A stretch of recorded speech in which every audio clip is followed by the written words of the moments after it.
I wanted to come to you today to share something that's been deep on my heart in the last few days.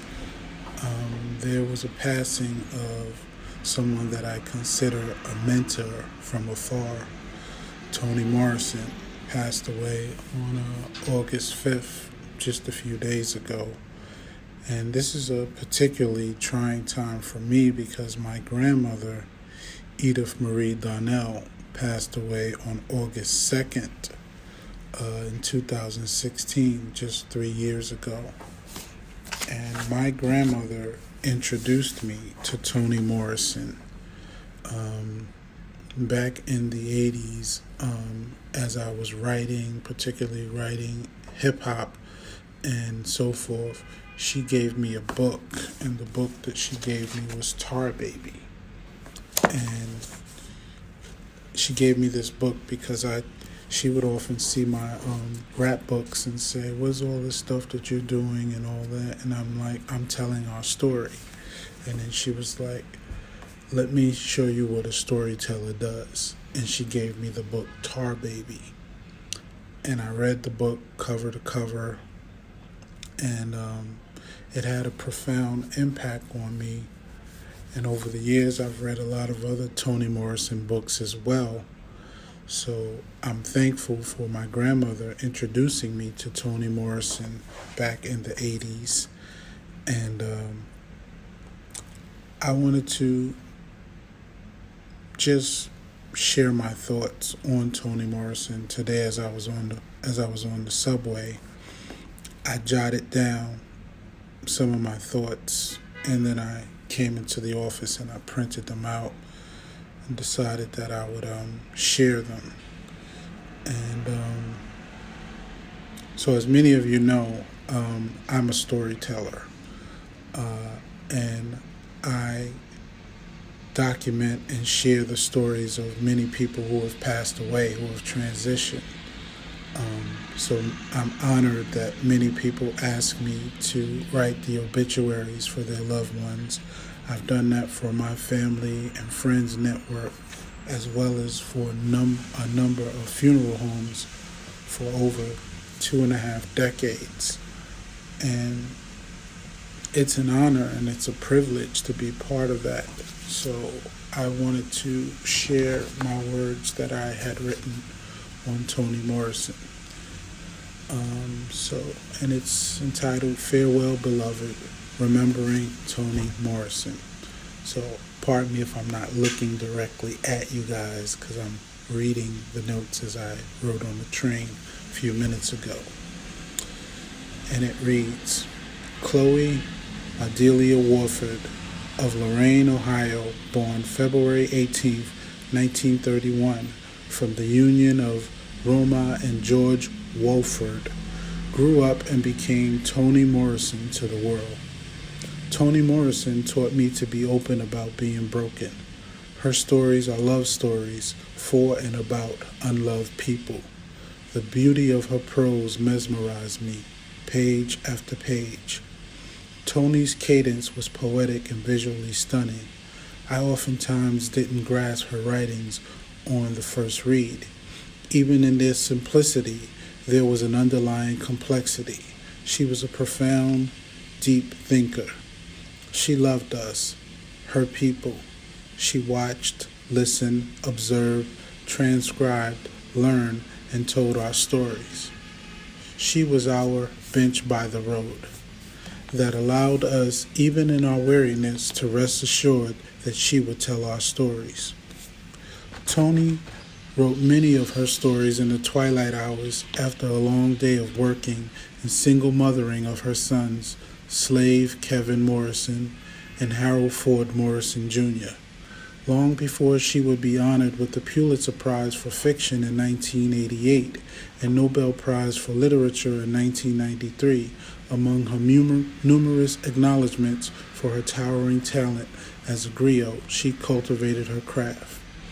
One of her most memorable quotes to me is, "Definitions belong to the definers, not the defined," from her book Beloved.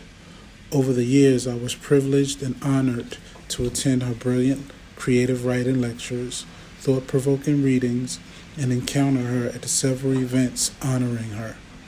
Like many storytellers, she was also my mentor from afar. She said to me on the campus of Princeton once, "Tell our stories. Tell your stories. Stories are knowledge and wisdom shares. Never lose sight of the importance of the story."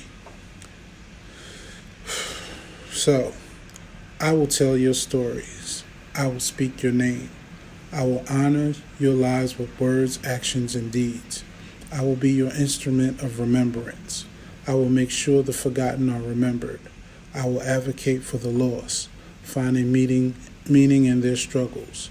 I will be your champion. I will be your storyteller. I will tell your stories. Those who passed through the door of no return, I will tell your stories. Those who jumped into the ocean during the Maafa and tried in vain to swim back to the shores of the Great Mother, I will tell your stories. Those who arrived on the shores of Sullivan Island in South Carolina, beaten, battered, raped, terrorized, and horrified, I will tell your stories. Those whose flesh decayed swinging from the magnolia trees, I will tell your stories. Those who did not resist and still found their bodies riddled with bullets, I will tell your stories. I will be your storyteller. I will tell your stories. Remember, Ralph Waldo Ellison, Ashe. Remember, Zora Neale Hurston, Ashe. Remember, Langston Hughes, Ashe. Remember, James Baldwin, Ashe. Remember, Octavia Estelle Butler, Ashe. Remember, Maya Angelou, Ashe. Remember, Toni Morrison, Ashe. Remember, remember, remember. Now I would like to read a passage from the book Tar Baby, just briefly, and it reads, this is from page 151. "Close your mouth," Gideon said to her, and then to Son.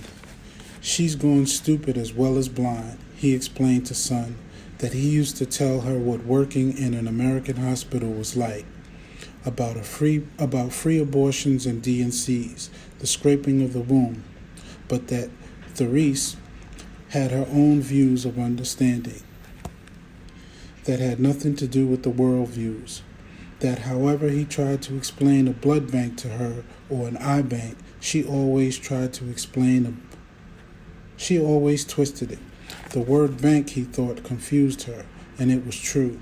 Therese said America was where doctors took the stomachs, eyes, umbilical cords, the backs of the neck, where the hair grew, blood, sperm, heart, and fingers of the poor, and froze them in plastic bags to be sold later to the rich, where children as well as grown people slept with dogs in their beds, where women took their children behind trees in the park and sold them to strangers, where everybody on the television set was naked and that even the priests were women, where for a bar of gold a doctor could put you into a machine and in a matter of minutes would change you from a man to a woman or a woman to a man, where it was not uncommon or strange to see people with both penises and breasts. Both, she said, a man's parts and a woman's parts on the same person? Yes, said Son. So, to Toni Morrison, I wish that the ancestors receive your spirit with open and loving arms, and that you had a peaceful transition and journey. For those that continue to mourn you, your family members who are left behind, I know that this is a trying, difficult time for many of them. And, we give honor and thanks for your many sacrifices, for your talent. And I just want to say thanks and farewell, beloved. Shaam